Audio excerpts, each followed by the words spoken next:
Hello everyone, আসসালামু আলাইকুম। আশা করি সবাই ভালো আছেন। সো দেখতেছেন আমি টমেটোগুলো উঠে ফেলাই দিয়েছি, কারণ টমেটোগুলো উঠে ফেলাই দেওয়ার একটাই কারণ, এগুলো বৃষ্টির কারণে নষ্ট হয়ে গেছে, অনেক পোকা ধরে গেছে। কারণ এগুলো পোকাগুলো সরাই গেলে আর অন্যান্য গাছ আছে, এখানে 3 গাছ আছে, 3 গাছে ধরে গেলে সমস্যা আছে।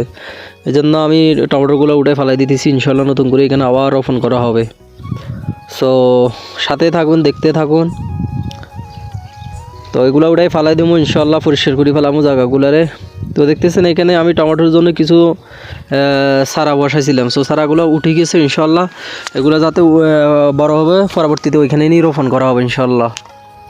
তো ভিতরে ভিতরে কুকুরগুলো হেঁটে কী অবস্থা করছে দেখতেছেন, সবগুলো একবারে ইয়া করে দিছে।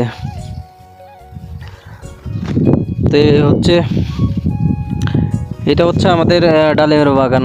ডালিমের বাগানে পানি দিতেছি, কারণ পানি দিলে ডালিমগুলো যাতে তাড়াতাড়ি বড় হয় ইনশাআল্লাহ, এই জন্য পানি দিতেছি। তো আরও অন্যান্য কাজ আছে, আমি অন্যান্য কাজও করতে হয় এর পাশাপাশি। তো আসলে বিদেশ অনেক কষ্ট বলতে কোনো কথা নাই, কষ্ট ছাড়া কোনো টাকাই জমে না। তো অনেক পরিশ্রম করতে হয় বিদেশের বাড়িতে আসলে বসে কেউ বেতন দেয় না, অনেক পরিশ্রম করতে হয়।